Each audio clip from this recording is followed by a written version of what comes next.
Tracy Smothers. Snowman, Al Snow. We got the new effing show, Jerry Lynn. We got the innovator of violence, Tommy Dreamer. And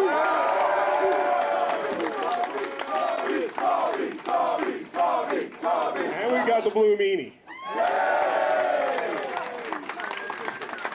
I just want to introduce Blue Meanie before. He's the only man in his second run to be undefeated in WWE and pin JBL. Well, that's a better introduction. You pinned JBL when he had the belt. No, that's fantastic. Fuck JBL! Fuck JBL! Fuck JBL! Fuck JBL! Whoa, whoa. I still kind of get a paycheck from there, so Question for Blue Meanie. What was your favourite parody gimmick that you did in ECW? Probably the coolest one is when we did Kiss. Just for the crowd reaction alone, because they just went ballistic. But the one on top of that had to be the BWO, just because it was the longest run. I saw the shirt over there. But it was supposed to be a one-night deal, and then the crowd reaction was so overwhelming, they said, hey, and it just turned into a 9-month run. It was awesome. Cool. So I'd have to say the BWO. As for Jerry Lynn, what was your best match in ECW and why?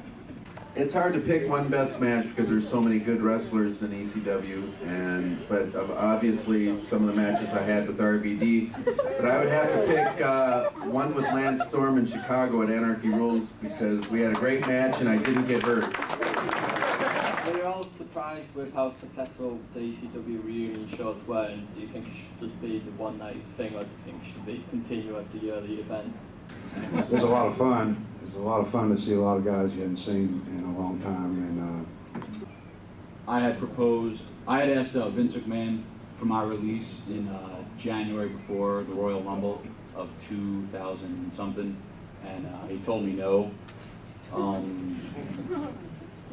I had given them a whole idea for me to do something with Eric Bischoff. If I beat him, he had to bring back ECW. And that was kind of the first. And me and Bubba, Ray Dudley were always traveling with Shane McMahon when Shane was feuding with Kane. And we really got in his head about it. And then I left, and then Shane left, and it was kind of like still up in the air. And then Rob Van Dam went and pretty much talked to Vince and said we could do it for at least one night. And then that's how the ball kind of started rolling. And worked out. It was a great show. It was great for the fans, great for the ECW, great for the guys. So that's kind of how it went about. This one's for Tommy Dreamer. Which match are you going to interfere in tonight?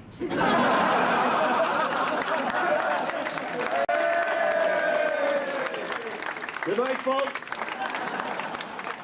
Blue Meanie, I just want to know if you've got any feelings against JBL and what he did to you at One Night Stand, and if there's any hard feelings. I'm still not fond of the guy, but I went up there, and what we did was business. We turned a real life situation into an angle. A lot of people thought I went back to WWE because of the whole Bradshaw thing, but in actuality, they had talked about doing a BWO reunion before the whole JBL thing. So when the JBL thing happened, they kind of went with the idea they were already talking about doing a BWO reunion and tied in with the whole JBL Batista angle. And we were able to go in the ring for one night, put differences aside, and just do some business. Whatever happens, happens. I believe in karma, and karma will happen. So. Question for Al Snow. Yes. Did you like, and what was your favourite part of filming Tough Enough? actually, what I liked most was getting to work with the kids and trying to pass on some of the traditions and things that of this business that were given to me. And I'm very proud of doing Tough Enough. I thought that he got to show a different side of the professional wrestling business and show just how much passion these guys have and how much they have to sacrifice to entertain you, the fans. And hopefully it showed everybody, gave everybody a new appreciation for it. I really enjoyed it. It was a lot of work. I would work 10, 12, 15 hours every day for probably 10 to 15 weeks. But I loved it. I thought it was really, really good, and I really enjoyed it. I miss it now. Yes, coming back to some pay-per-views and live events we've seen from independent scene and TNA and what have you, you just keep blowing your head month after month after month. You're all putting top matches no matter what you do. But like, why is it that Vince is just not using his talent right on his pay-per-views? Because to be quite like, to be quite honest, how on earth does he expect people to pay to watch No Mercy? I mean, would you buy from watching No Mercy? My question is, what the hell did you just say? You acted like you knew what he was talking about. Listen, I watched Coronation Street, so I understood every word of that. That's true, you're from Canada. Yes. Canada, the strangest country in the world, and you people should be upset with him because his countrymen have placed your queen on one side of the coin and a beaver on the other. It's just for the meanie, and it's kind of a selfish question. Why did he close 3PW? I was going to Philadelphia next month to exclusively watch wrestling.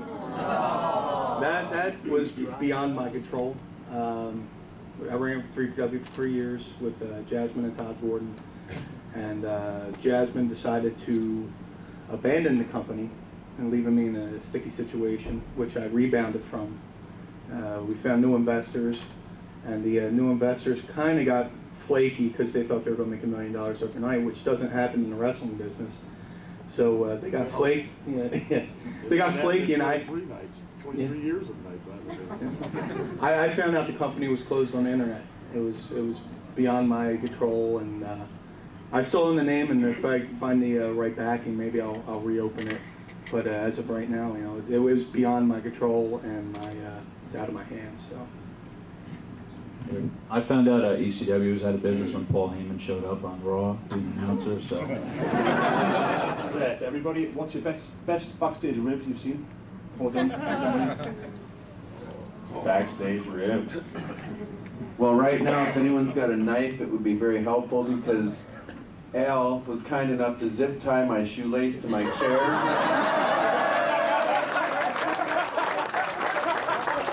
Can we get a photo of that before he undoes it? That's fantastic. It's a question for Al or Tommy. Do you think a virtual's going to last in the WWE? Paul Burchill he's on SmackDown now with William Reed. Yeah, Paul was the first person I hired. Well done. I hired him for a tape that he had sent me, and were all things that he will probably never be able or allowed to do in WWE. But I'm very, very happy for his success. And back before, when someone said about some of your, greatest things, I don't have a wrestling career right now because, unfortunately, WWE doesn't want me to wrestle.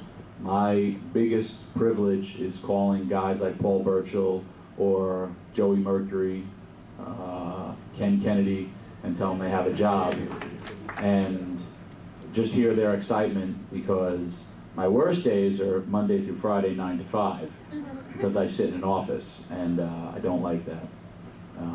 But yes, I think Paul will be a breakout star if they allow him to do what he can do, and obviously you've all seen him do standing moonsaults and running topes over the corner and 450s. He's very, very talented. I hope he gets the opportunity to show that. We've got Chris Sabin. We've got AJ Styles. This is Doug Williams. We've got Low Key. We've got a very bald Johnny Storm. Hey, your family's here. Steve Carino. And Austin Aaron. World champion. And this is Sterling James Keenan. There we go. Just want to say, AJ, I think that you're an absolute brilliant wrestler, and I just want to know how long it took you to become like a star in TNA. I believe every guy, wrestler in TNA is a superstar. I really do. So I'm not alone. But as far as making it through the Indies and all the way to TNA, I'm still learning. So just like the rest of these guys here, once we stop learning, well, it's time to get out of the business. Question for Steve Carino. Sandman's here. Ladies and gentlemen.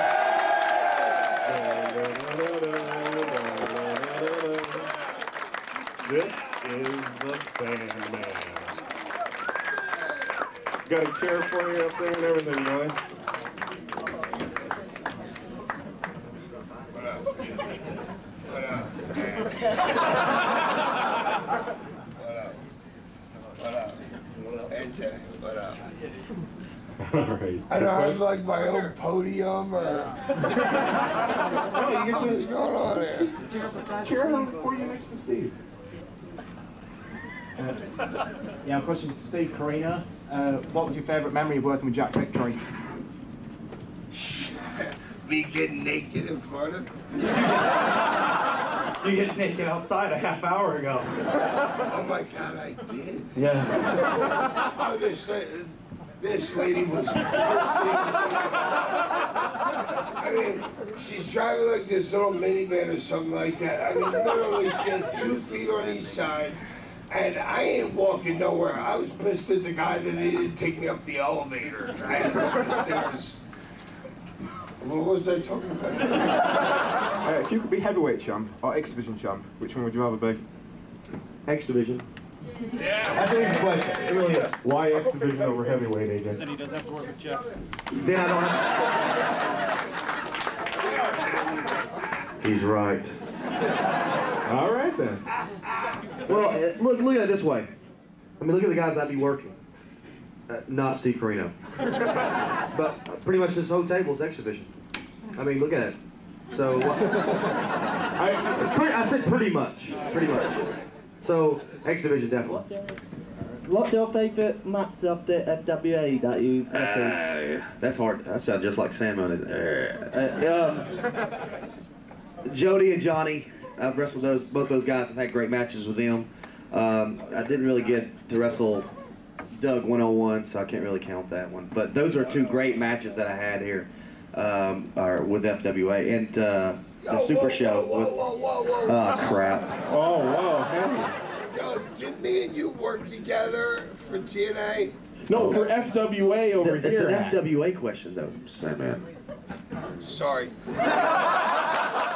Just wondering if what were your views on the 2 ECW shows? I didn't see the Hardcore Homecoming show, but I thought the ECW pay-per-view with WWE was real good. My favorite part was when Steve Austin came to the ring to give the Sandman his gimmick back. But I thought they were entertaining. CW told me the Hardcore Homecoming show was pretty cool, but yeah, I watched the actual pay-per-view in a movie theater in Michigan with Alex Shelley, and we thought it was good. It was entertaining. Hack stole the show, of course. All right, I got a question over here. I gotta come all the way over here. Here you go. Hi. I never had a question. What'd you put up your hand for then? Well, you thought I was waving at you? Everybody here knows it's work. Is there any here?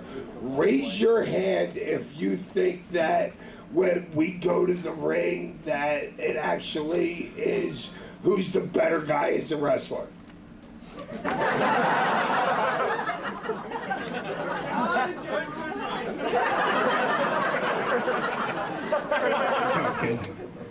I've got a question for everyone here. Who would like to see Sandman versus King right now, right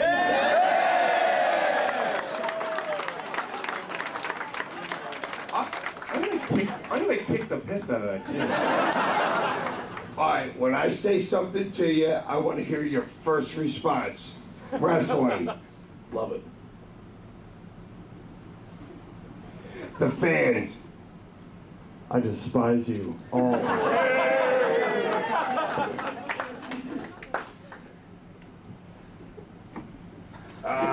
Price per ticket. Too high. Veronica. Nothing. Red. Blue. Tough.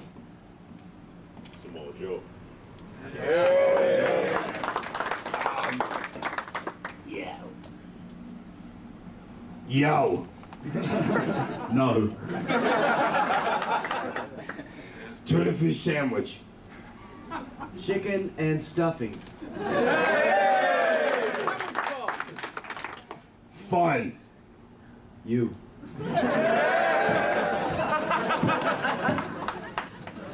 Ball shot. Thank you all so much.